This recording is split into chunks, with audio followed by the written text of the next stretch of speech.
Hello, today we're talking about why you breathe to the side when you're swimming in front crawl. Think about this as a learning progression. So if you're just new to front crawl and you're starting to practice, maybe you've been watching some of our other videos in this series of swimming basics, and you are thinking, why do I keep seeing people breathe to the side? There's a very good reason for that. I will give you the first one right off the bat. This is the most important one, your body position. If you are swimming in the water, in front crawl, your face is in the water like this. When you lift your head up to breathe, what happens to your body? You're flat on the water, you lift your head up to breathe, and your leg's gonna sink. No good. What you're doing is getting a lot of friction of the water there, and it's literally just gonna slow you down. It's not gonna help you at all. Even if you lift your head up just so your chin is out of the water, which is a good place to start when you're learning, you want to quickly move away from that, because even with your head like this with your chin in the water, your legs are still going to sink, and it's going to be very difficult for you to carry on going through your stroke. Let me demonstrate now what breathing to the side would look like. So we've got our head in the water. As we pull back through the stroke, the second our arm leaves the front of the stroke, so in the first pull phase of the stroke, we want to start rotating our body like this. You'll notice my shoulder has risen out of the water. I pull back, now my head is out of the water, and I'm breathing to the side. This will happen very quickly when you're swimming. You'll kind of create a little pocket in the water here. You don't want to lift your head up too far, because again the same thing will happen. Your legs will sink, or you could roll over. But lift your head out just slightly so that your ear is still in the water and you've got a decent gap for you to take your breath. Hopefully you'll have been breathing out your air underwater. Never hold your breath when you're swimming. It's just not something you do. You want to breathe out all of your air underwater so that when you come up to the top, all you're doing is breathing in. You've taken your breath to the side. What happens now? Your arm is going to come over the top in the recovery phase, and you're going to slowly lower your head back into the water. This will happen naturally as your body corrects its position, so you'll want to square up in the water. Use that position of your body to help you put your face back in, start blowing your air out, and then you can repeat the process. I'll show you in some close-up videos underwater and from above, so you can see what it kind of looks like. I'm going to demonstrate for you. Have a look when I'm swimming at what I'll do it really nice and slow for you, but have a look at I'm swimming at the stage that I start to rotate and the stage that I start to bring myself back into the water. Let's go.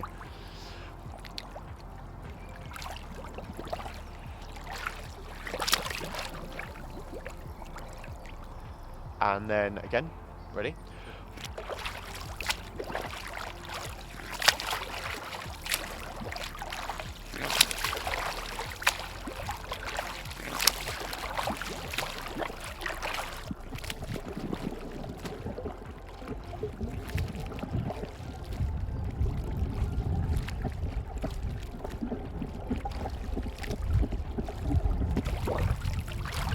I'm going to pause there. That is how far my head is coming out of the water. Not very far. Make sure you're not lifting your head out so your legs don't sink, so you stay nice and flat on top of the water. I mentioned blowing your air out underneath the water when you've got your face in. Why is this important? Well, if you hold your breath, when you come out, you have to breathe out and then breathe back in.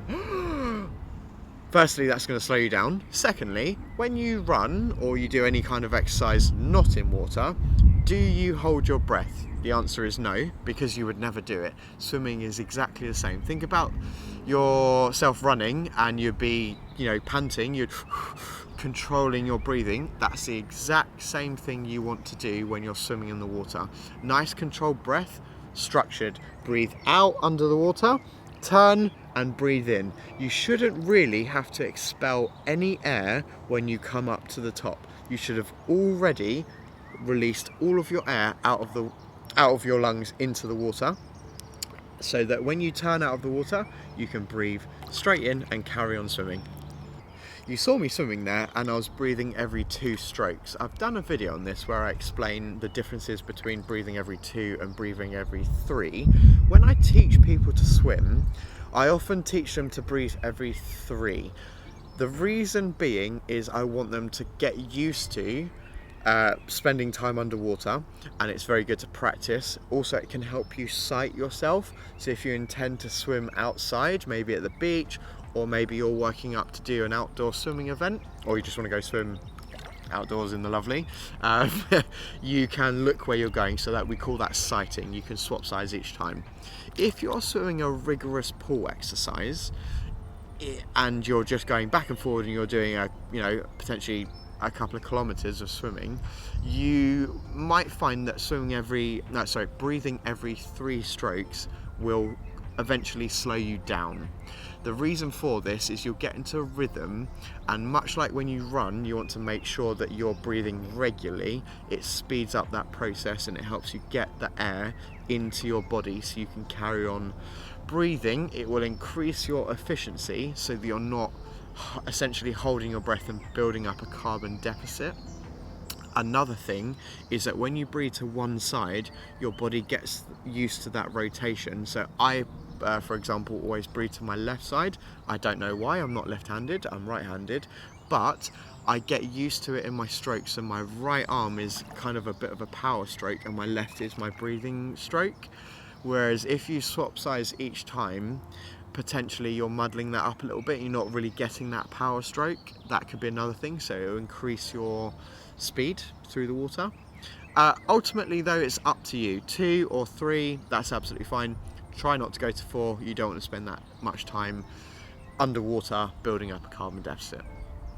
If you've got any questions about breathing to the side, please leave them below and we can talk about how it's going for you. Thank you very much for watching today's video. Have a look at our other videos in this series of swimming basics, and they'll give you hopefully a wide range of topics that we cover, exercises to practice, drills, etc. If you like today's video, please consider subscribing to our channel, because it really helps us, and it helps us film in these lovely locations. Thank you very much again, and I'll see you next time.